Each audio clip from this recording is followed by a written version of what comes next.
Reform पर मोदी चल पड़े हैं।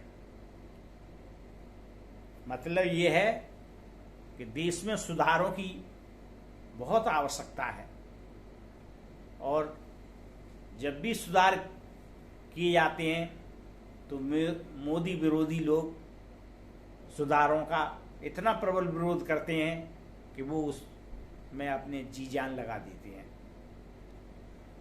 उन्हें देश की आवश्यकताओं और देश के भविष्य की कोई चिंता नहीं है।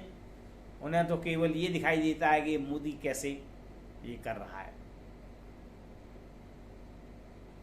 अब सवाल ये आता है, जैसे सेना में सुधार की आवश्यकता है और सेना की अग्निपथ योजना को लेकर देश के विभिन्न हिस्सों में चल रहे विरोध के बीच प्रधानमंत्री नरेंद्र मोदी ने देशवासियों को याद दिलाया कि कई बड़े महत्वपूर्ण और ऐतिहासिक सुधार भी शुरू में अनुचित लग सकते हैं, लेकिन समय के साथ वे न केवल सबके लिए लाभदायक साबित होते हैं बल्कि कई बार पूरे समाज में नए दौर में भी ले जाते हैं।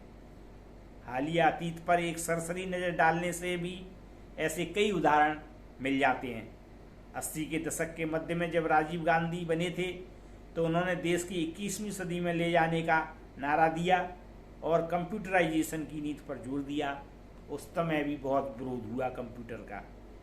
उस समय न केवल उनके इस नारे का मजाक बनाया गया बल्कि कंप्यूटरीकरण की नीति का भी एक तीव्र विरोध किया गया कि इससे देश की बेरोजगारी बढ़ेगी और एक ऐसी नीति विदेशों के लिए भले ही ठीक हो पर भारत जैसे देश के लिए हानिकारक होगी। आज देखें तो कंप्यूटरीकरण के फायदे किसी को समझने की जरूरत नहीं है।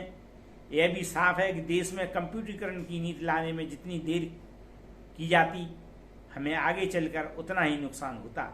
ऐसे ही 90 के दशक के आरंभ में जब आर्थिक सुधार और उदारीकरण की प्रक्रिया शुरू की गई तो न केवल राजनीति को अलग थलग धाराओं के बल्कि बुद्धिजीवी तबके ने भी उसका घोर विरोध किया।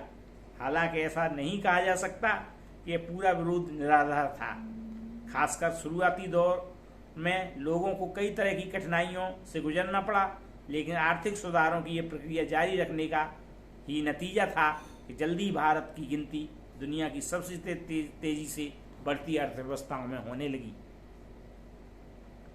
आर्थिक सुधार और उदारीकरण की नीति के फायदों ने पूरे समाज में हर हिस्से को इस तरह से प्रभावित किया कि आज राजनीति और चिंतन की कोई भी धारा आर्थिक सुधारों की प्रक्रिया पर सवाल नहीं उठाती। दिलचस्प बात यह है कि ऐसे ज्वलंत उदाहरण मौजूद होने के बावजूद भी राजनीतिक तात्कालिकता के दबाव से मुक्त नहीं हो पाते। हालांकि प्रधानमंत्री नरेंद्र मोदी अपने कई फैसलों के लिए जाने जाते हैं, लेकिन उनके कार्यकाल में भी भूमि अधिग्रहण कानून जैसे महत्वपूर्ण पहल को कांग्रेस के विरोध के दबाव में वापस ले लिया गया। ऐसे ही कृषि सुधारों से जुड़े 3 महत्वपूर्ण कृषि कानून पर किसानों का इतना लंबा आंदोलन चला कि आखिरकार सरकार को भी तीनों कानून वापस लेने पड़े। अब अग्निपथ योजना का भी भारी विरोध हो रहा है। इस विरोध की वजह से सरकार को इसे आकर्षक बनाने के लिए कुछ और रियायतों का ऐलान करना पड़ा। यह सही है कि एक लोकतांत्रिक व्यवस्था में जनमत का सम्मान करना होता है, लेकिन इसमें भी दो राय नहीं कि तात्कालिक कठिनाइयों के प्रभाव में दूरगामी सुधारों को टालना देश के लिए सबसे बड़ा नुकसानदायक साबित होता है। अतः इस संपूर्ण आकलन से यह सिद्ध होता है कि रिफॉर्म देश में होने चाहिए और रिफॉर्म के मामले में मोदी बिल्कुल सही रास्ते पर चल रहे हैं। दर्शकों, हमारी इस राय से सहमत हो तो लाइक करें और कमेंट करें। धन्यवाद।